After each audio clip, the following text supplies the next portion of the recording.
That is so cool.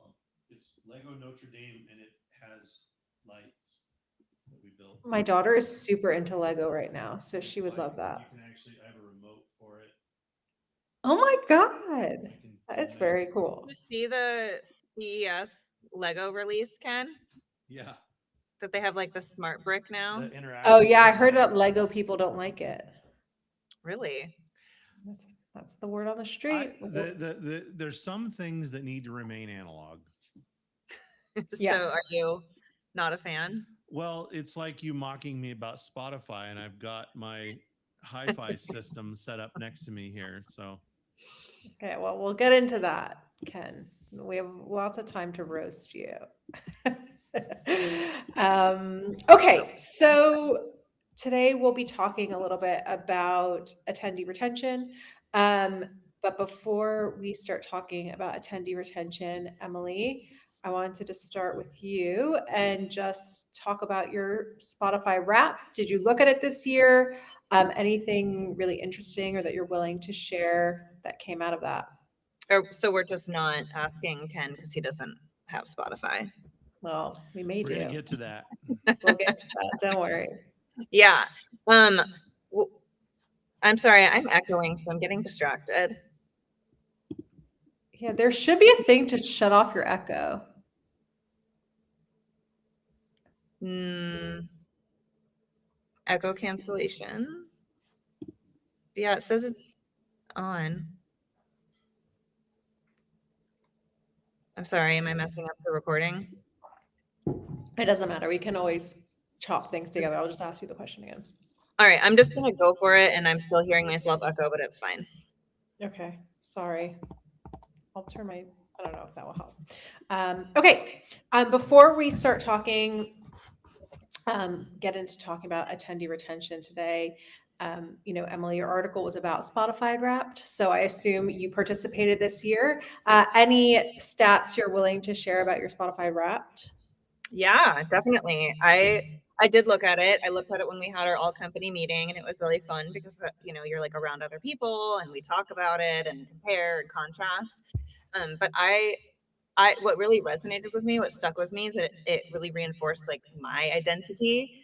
It tapped into like the mom side. There was a lot of K-pop demon hunters, but it also reminded me of like earlier in the year I had listened a lot to a podcast about like educational reform and reading in early educational years and things like that. So it was like a nice reminder of, oh yeah, I did do that. I did help my son get through this thing, and I did whatever. I did kind of tap into that side. But then I also loved that it reminded me, um, I I'm like my middle school self. I still listen to No Doubt. I still listen to Tupac. Like, I have my inner grandma going on with my opera and Bach and Yo-Yo Ma. So it's like all these weird little things that kind of come together and do feel that they reflect my identity. So I liked that a lot. Um, and I don't know, just for me, it reminded me a lot as we were talking about retention and this research that is getting put out, that if we were able to kind of tap into that professional identity, it could be really strong and really impactful. That's great. So I'm going to share a different version of Spotify Wrapped for you. My Spotify Wrapped comes in the form of Okay. Okay. got some jazz. Always got to have some Johnny Cash. Now, do you keep those out the whole year so you can do your own Spotify Wrapped, like your own little personal Spotify Well, Wrapped I of like, have I I listened to have 30 albums this year? in my office here, I have my vinyl collection, and I listen to that. And now, to be fair, you guys mocked me because I didn't have a Spotify Wrapped to share. I do have like Apple Music and Amazon Prime and all of the things. It's not like I don't have digital music, but I do prefer vinyl, and I'm starting to heavily collect vinyl. I've been collecting vinyl, but so which the funny thing is people that don't know me would be like, oh, of course he's the old guy. He likes vinyl, whatever. But I'm actually pretty up on tech. And I feel like that the nostalgia trend that is coming back for Gen Z, my kids think I'm cool. So I've already got the vinyl and we're already in good shape, and we've got the Disney VHS collection upstairs. So we're in good shape. But Well, You Ken, know, you have a lot of cool sneakers, so like you are cool. I do have a lot of cool sneakers, and I try to stay up with, men's fashion and all of the things. So I'm wearing my latest from the Travis Kelsey collection. So this wow. is little little bit of a throw into my fashion side. So yeah, no, I obviously I follow trends. That's my job. But the Spotify Wrapped thing, I find it moderately annoying when everyone posts it on Instagram all in the same 1 week period. But it's pretty insightful. I was actually just talking with someone for a session that I'm doing in a couple of weeks at an event, and they were sharing a conversation that I think fits this really well. And that was that they have a kid going away to college, which neither of you are in that stage yet. I'm leaving that stage. My last kid's getting out of college, and I no longer have to pay for it. So that's a Wow. good thing. Congratulations. Different phase altogether, but they actually said that in all the campus visits they had, that one of the big conversations was about how different schools match roommates. And I think it's really fascinating to think about for our industry as we talk about things like how attendees connect with each other and with vendors and all of that. How do we do that? And what one of the schools came forward with was that they used to connect roommates based on majors and things like that, and they actually found that created more conflict. That Mm. actually they competed, that they overlapped each other's schedules more. Which, if you think about back to the college days, imagine having a roommate that had the exact same schedule as you. So they had Mhm. done what we do in events. Well, you're an SVP of research, so it's going to connect you with other SVPs of research. And I'm like, I think we're a boring bunch. I don't want to connect with other people like me. I want to connect with people that aren't like me, or perhaps share other interests like music and food and travel and photography and all the things that make us who we are. This university shifted and they used Spotify Rap as their matchmaking. They said Mhm. that they have found that of all the things they've tried with matching, that music and music choices seem to resonate across a lot more things. So, I mean, think about that. If, like, what you just shared, Emily, gives us an insight. I would have guessed that there would be some mom talk, as they would say, in your Spotify, some stuff that your kids have taken over the algorithm a little bit. But you know what? The opera, the Bach, the classical, that may also be mom talk as well. That's like your escape to peace.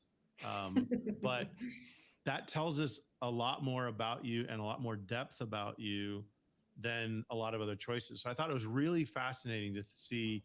And what could we learn? This college has found that their roommate satisfaction scores are almost at 100%, which is Wow. crazy. Wow, that's And crazy. I think it's part. I mean, can you imagine being on a Tuesday and you've got one roommate that's into like vintage Nirvana and the other one's into Taylor Swift?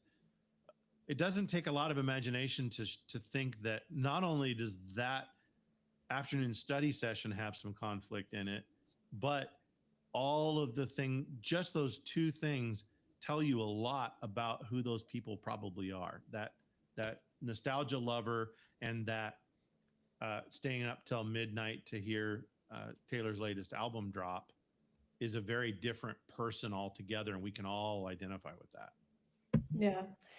Something you said like about people sharing their Spotify Wrapped on Instagram all the time. You know, people are loyal to it. I think about my Spotify Wrapped all year. I'm like, oh, great.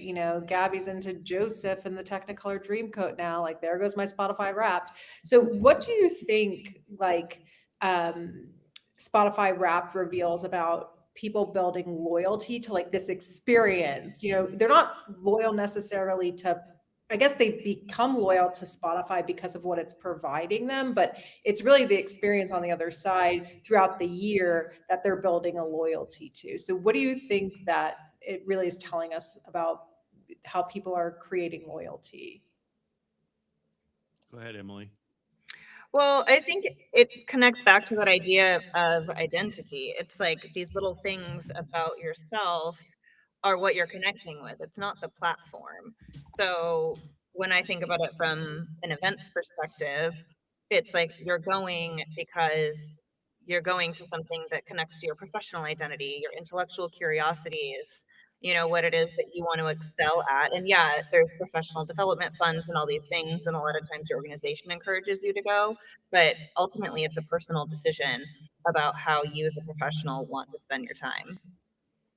So I think it's more about that than about like the platform itself. It's just that Spotify, of all the platforms, was the one who decided to use data in a way that did drive that loyalty and utilization, except with Ken. Well, and really Such a every beautiful tip. major trend-setting platform has kind of followed suit, right? You've got your Instagram 9, your box that of the top feeds or the stuff that you looked at. You've got uh, your Netflix queue, et cetera. I find it fascinating, Sarah, and I think we could spend a whole hour just talking about how you're protecting your algorithm from your kids. Um, but I think there's even a piece there where we basically are like, are we making these decisions because we're worried about what others think, or are we making these decisions because it truly resonates with us? And I think that's what takes us back to kind of the level of satisfaction. I think that there is all of us struggle with our kind of our junior high selves of wanting to be like the other kids, the cool kids.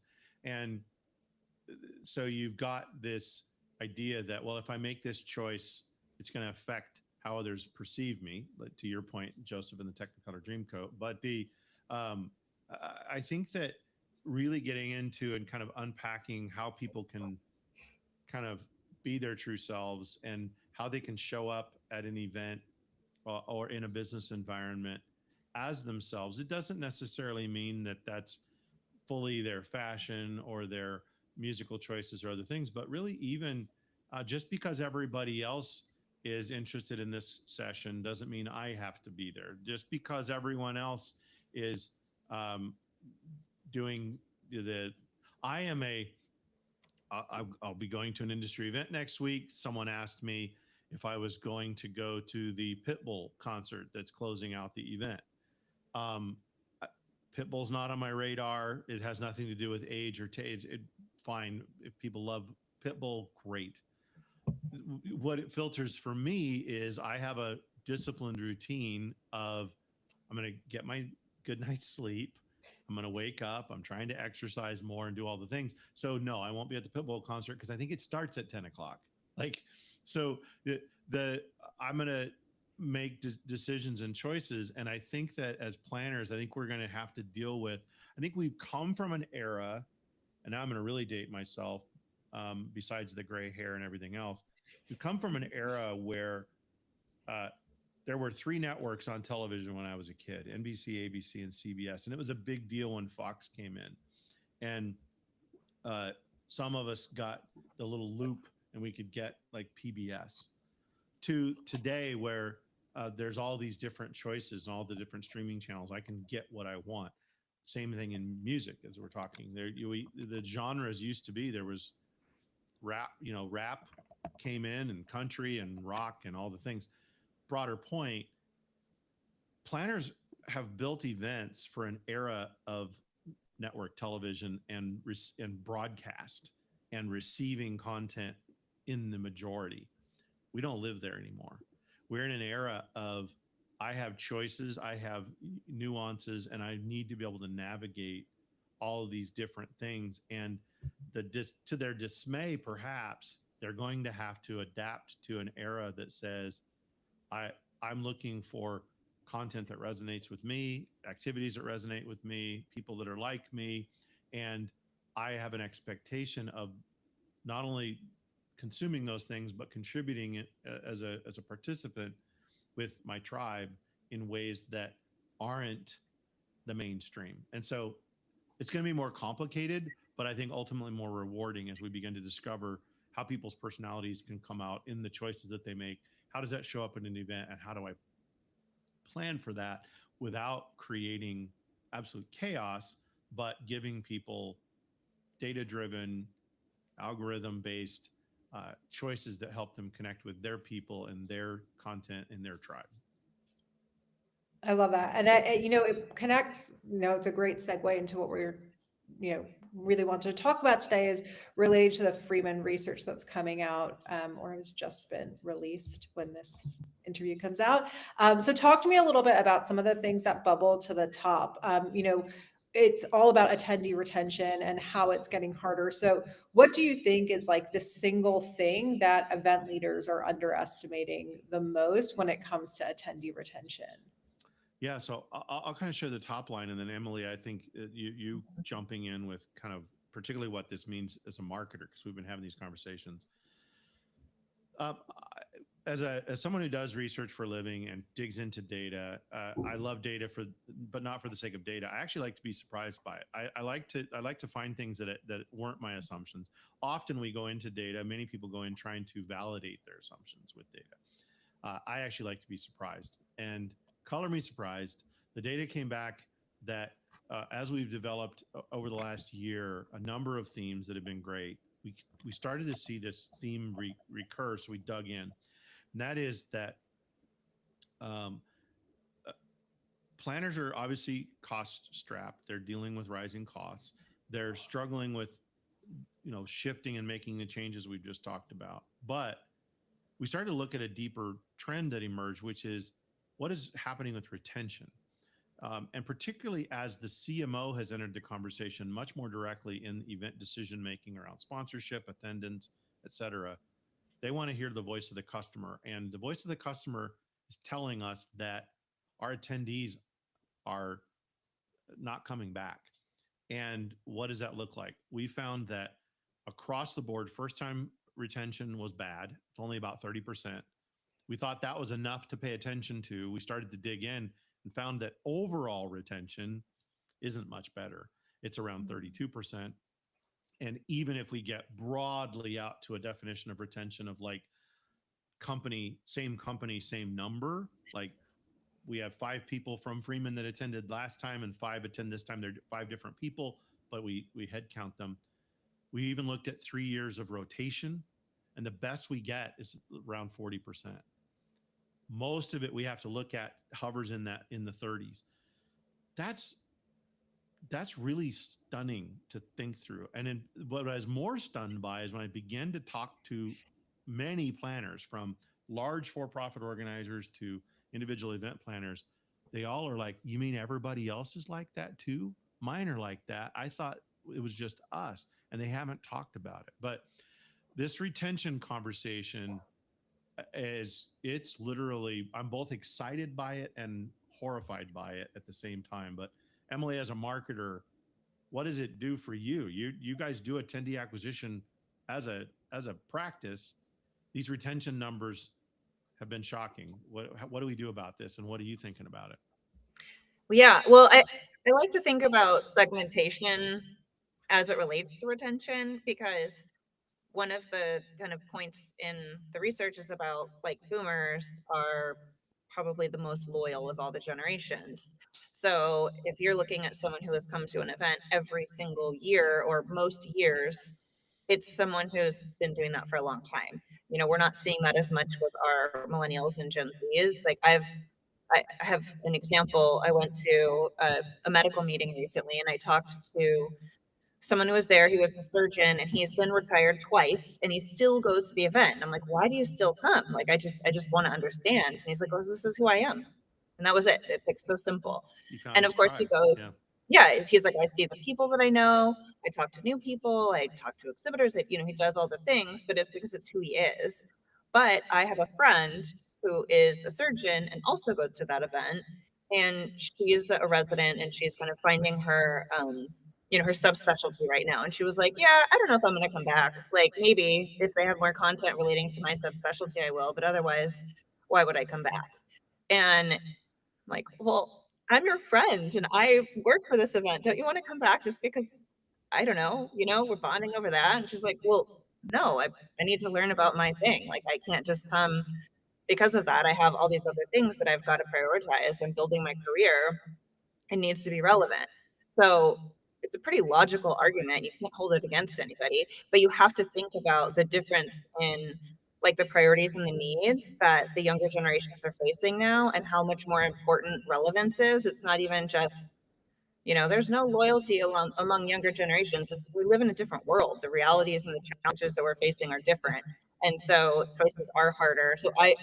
All of that to say, I like to think about retention in kind of different buckets, and that, you have your loyalists, and they're gonna be the ones who register right when early bird opens, and all of that, but you can't rely on that forever. You have to really think about the people who have come once or twice and tap into what it is that got them there in the first place. Did they meet that objective?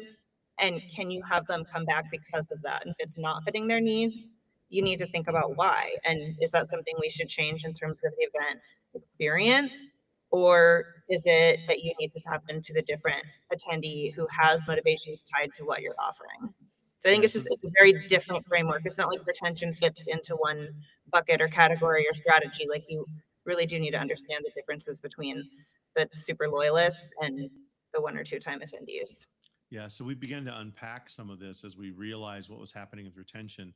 And there's a few things that you just said that kind of key on what we're sharing. One of them is we have to recognize that over the next 3 or 4 years, as we reach, let's just set it out there, 2030, uh, right now, 80% of boomers are at or above retirement age. By 2030, they all will be. They're retiring quickly. This is a group of people that built the tribes, that built the membership, that built the loyalty that most of these associations, particularly, and these events are built around. They're a group of people that came together at an early time in their career when we were shifting from an industrial type of economy into information, and they struggled through that and figured it out together and bonded over it and built these associations that are so amazing. Fast forward, we've got a group of people. Again, the largest group in cohort is millennials now, Gen X, my generation. We don't matter. Go out and look. You won't find a study about us or anything. We just exist. No, we're the smallest generation in the workforce. And as boomers retire, you would normally think we would just be the loyalists that pick it up. Not only are we skipping a generation so that the change feels more abrupt, but also we're in that window again where we're shifting from information age to what's next. What's next? I don't know. We're going to look back 10 years from now and go, we moved from information economy to what? The robot takeover, whatever it is. And that's the shift that we will recognize as we look back to it. So we've got a group of people. Your friend who's a surgeon is looking for her tribe, but more importantly, what unified the attendees across these challenges that we had? Because I don't want to just say, well, retention's a problem. They don't like events. That's not the issue. They're looking for a tribe. They're looking for connectivity. But what everyone across all generations had in common in all of our data is they're looking for their objectives to be met. The difference is, to our earlier conversation, is it used to be that the objectives were clearer, or maybe we just didn't have the ability to have as many objectives met, like the network television conversation. But now they all have various objectives, and they say that they will come back if their objectives are met. If their primary objective is networking with others and they connect with just one person, they are 51% more likely to come back. If they have a peak moment based on their objectives around learning, around networking, around a commercial interaction, a product that they found, they say they're 85% more likely to come back. But 30% are saying that they will come back because they're not meeting their objectives. So that it's that we can't solve a problem if we don't understand what the problem is. First, we admit we have a problem. The problem is retention. The next thing we have to deal with is, then what do we do about it? Well, we have to ask them what's wrong. What are we not doing? What can we do? How can we? Well, what are your objectives? And we also found that we've been in an echo chamber. The majority of the data and the majority of the conversation in our industry around these conversations has been with the handful of people that come back. We found that less than 1% of first time attendees come into an event. We then send them a survey and say, did you like the event? I'm being reductive with this, but very quickly. If they aren't coming back next year, we went back and looked over a long period of time, they're not filling out your surveys. So you don't know why they didn't come back, because they chose not to come back probably sometime during the event.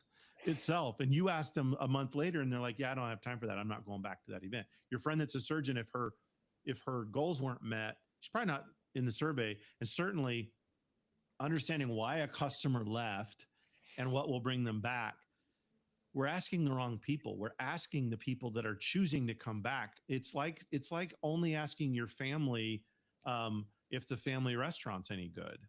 They're gonna, they're not gonna give you well, why is it going bankrupt? Well, because it's actually not good, and the rest of the community doesn't like it. So, I think we can look at these fundamental challenges. We can look at these shifts in retirement. We can look at these things, and fundamentally, a simple way to solve it: really understand, Emily, Sarah, as you come to an event, what are your core objectives, and how can we meet them during the event? How can we make recommendations that will take you on your journey towards your goals?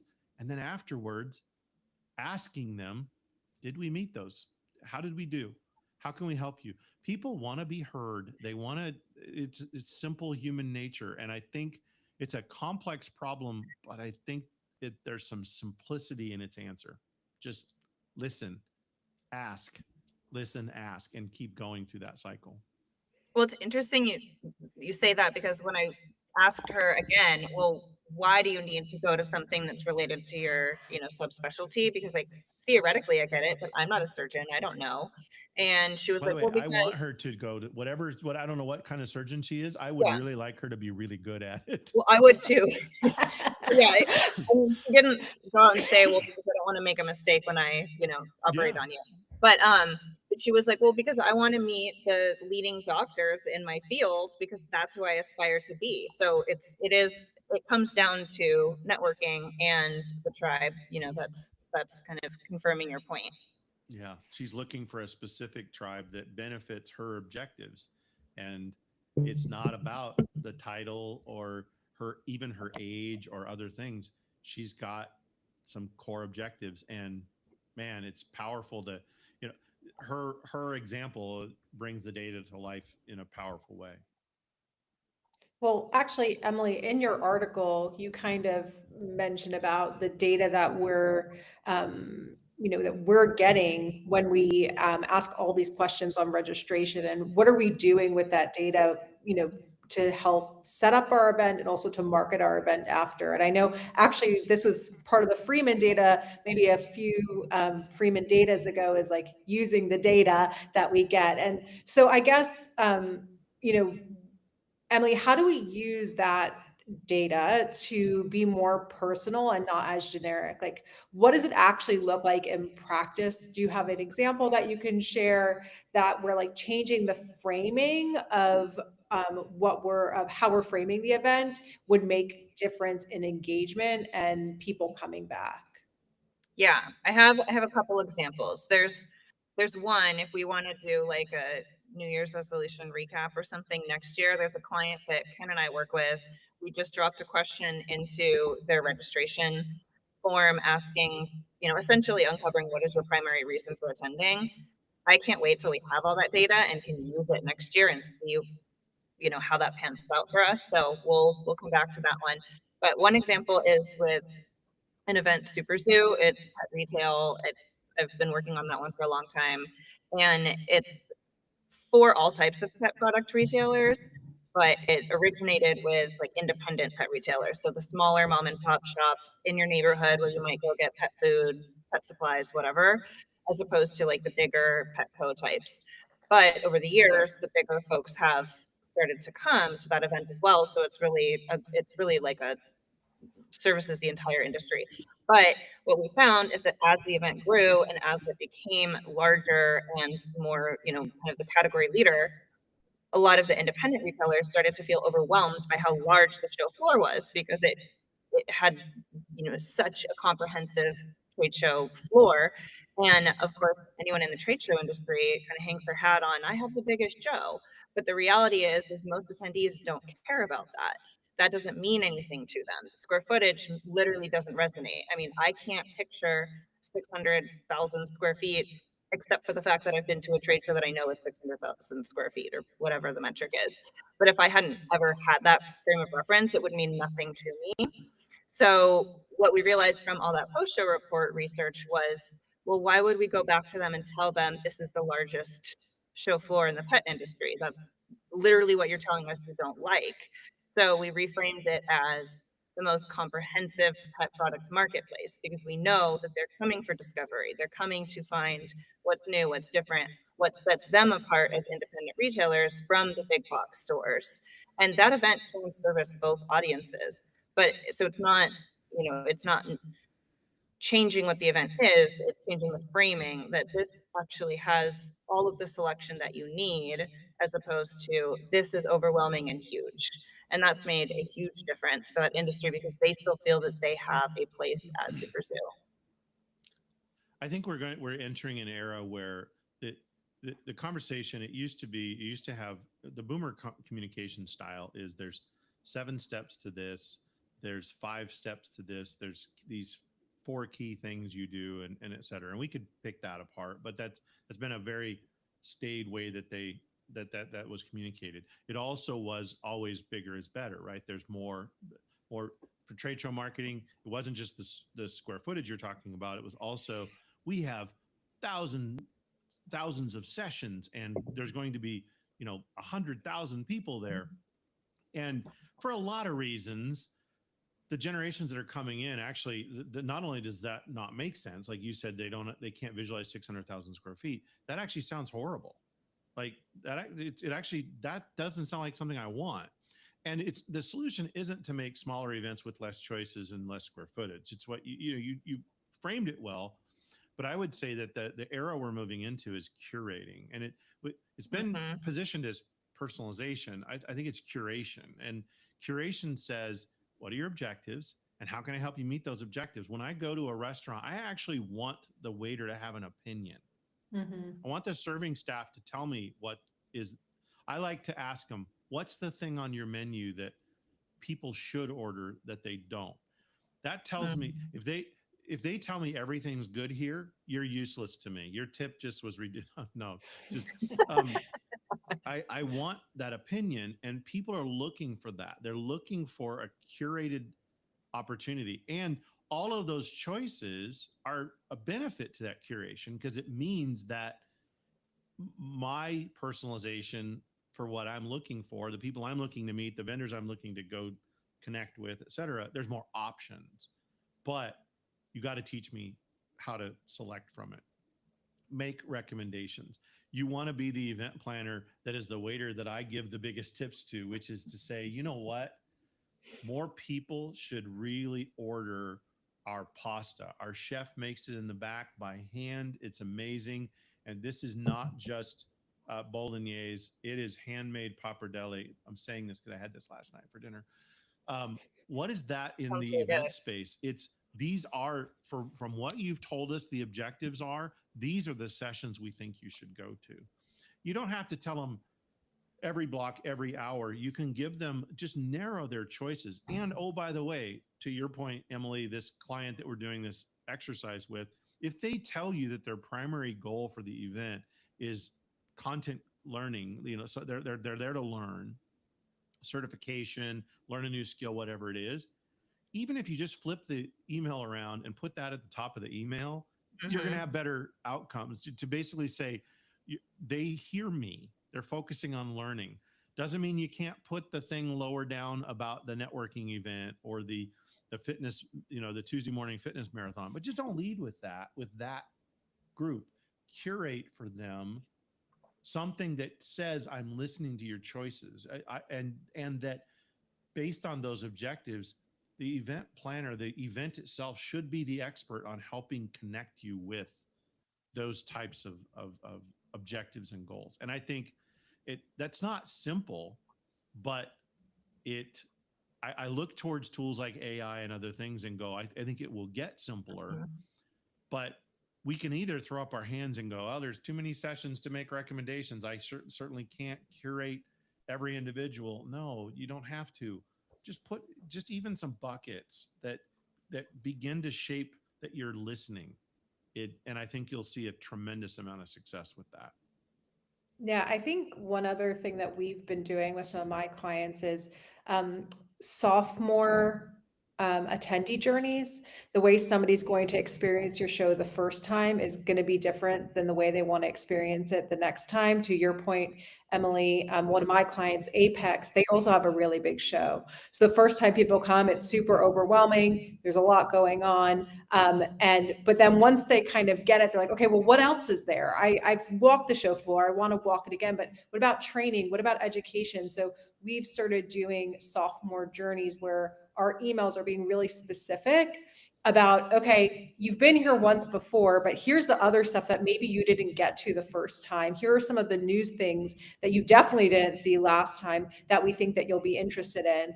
And so I think there is a point where segmentation, can get, you don't see the ROI at some point, but I think when you start talking to people who've only attended once and you have a retention problem, that they're not necessarily going to come back, explain to them why it's worth their time in a really direct way. I think it always, we see that it makes a big difference.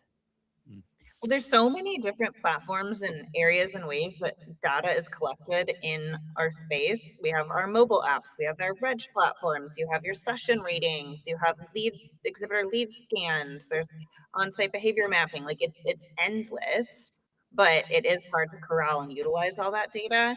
So I don't know if like someone's waiting to hear about a really lucrative business idea, but that's it in my mind. I mean, if we could find a way to corral all that data and put it all together, and I mean, of course we do in a lot of ways. There's a lot of our systems that connect and APIs and whatnot, but to be able to really bridge the gap between the experience that someone had on site year one, year two, whatever, and then have feedback connected to that and then feed that into the marketing. And that's kind of the dream scenario. I think I see a lot of people. We use this. You're not wrong. We need to connect data. It needs to be more intelligent. There have been efforts to do it. It's getting better. AI brings the promise of where it'll probably be solved. But I think we've used that as the paralysis of analysis on that, where we basically say, well, that sounds overwhelming, so we don't. Mm-hmm. And I think that what I would encourage is, again, simple buckets. We took an event for a corporate client that is in the geospatial mapping space. They have an event, 15,000 people. And we went through with them and said, look, we can stitch together some stuff, but we don't quite have the full integration based on the platforms you've chosen. So let's do this. Let's ask a couple of questions that put people into buckets. What are their core objectives? What are they looking for? And then we said, people like you, and by the way, super simple choices were made to get to that, went to sessions like this, visited vendors like these, and went to these types of activities. Would you like us to make those recommendations in your event app? So in Reg, they're telling us this. They get into this platform, the event app. Basically, we built 4 pathways. That was it, based on those core objectives. The net promoter of those attendees went up by 38%.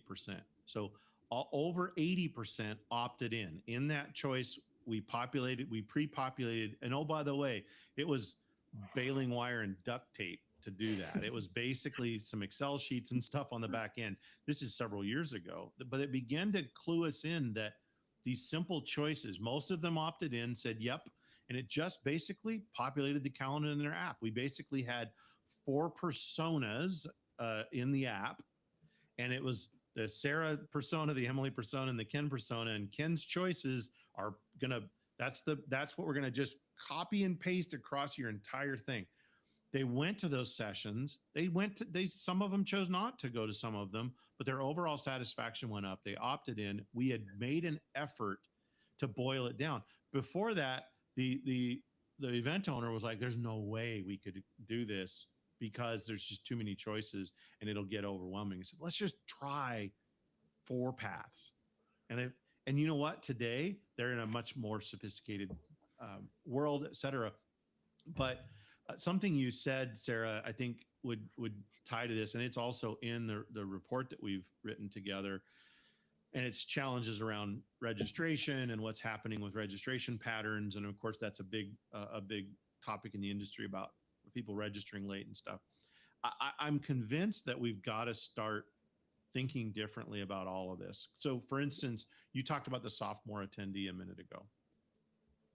Well, event planners, and I get it, it's overwhelming. We've got this big giant event we're putting on, and then we kind of, they go sit on a beach afterwards, and next year we'll do this differently. And the process of change management's hard because it's annualized.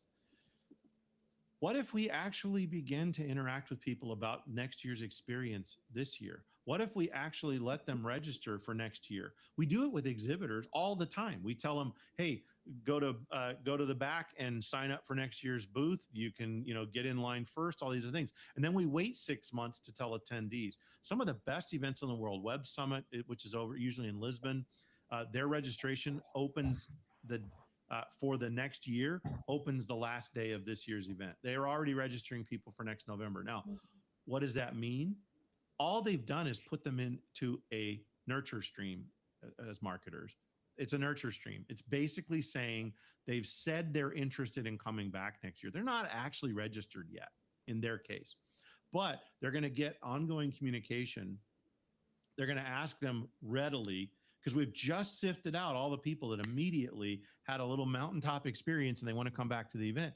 We're starting from 0 6 months from now when we open up Reg. What if we're doing it? And that's what they do. And Salesforce does the same thing. Dreamforce, you can begin to register at the event. You're already planning for next year. Those sophomore experiences, what you could discover, et cetera, do it while they're excited at this year's event, or frankly, help assuage whatever challenges, friction were caused at this year's event while they're thinking about it, and be aware of it so you can actually reach out proactively.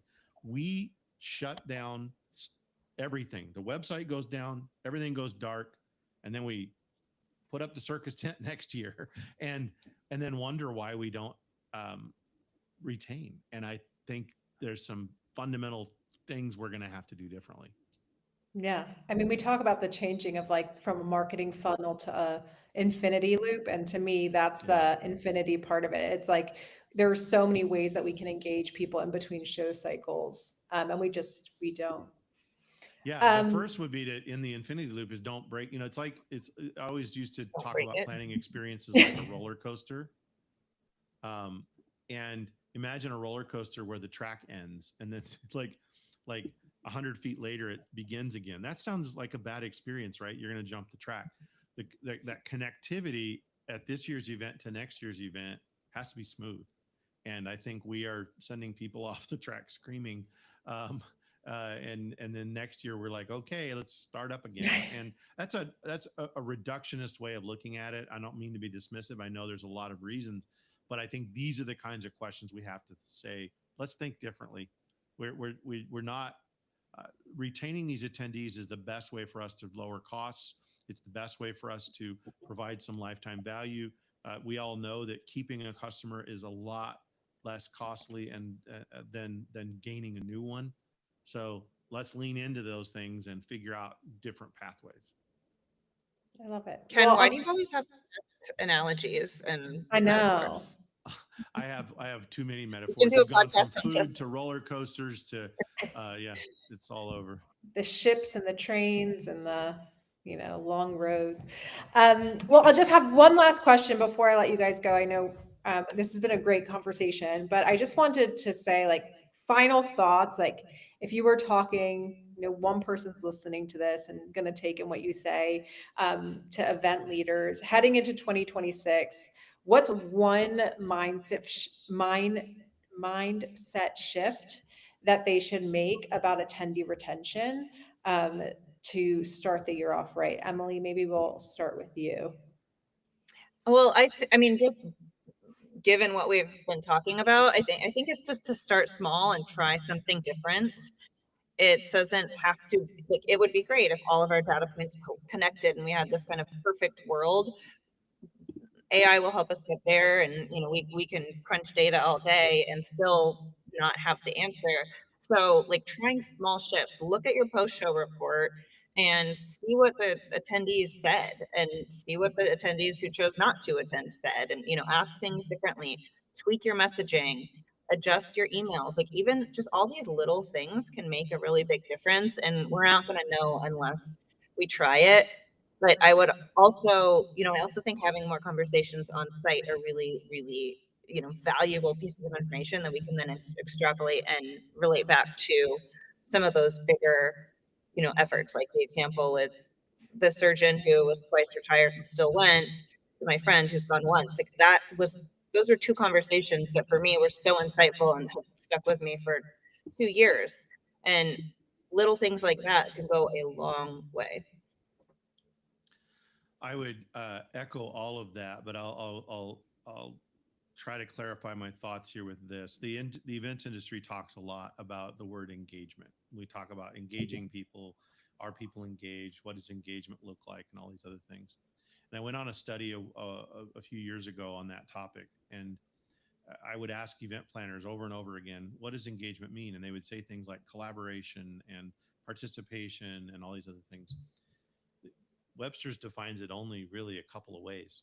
It's an upfront agreement between parties, whether that's a contractual agreement or people that are betrothed, that are engaged to one another. I have my son and his fiance are in the other room here. They're engaged. Engagement is the fulfillment of meeting expectations that we set up front. And the methods of that engagement are participation and collaboration. Those are the terms of the contract. What does that have to do with our conversation? Well, I think we have to go out and really understand up front, to the point that Emily made about the client we have. Early on, we want to understand, what are your objectives? What is it you expect to get from this? And how do you expect that to play out?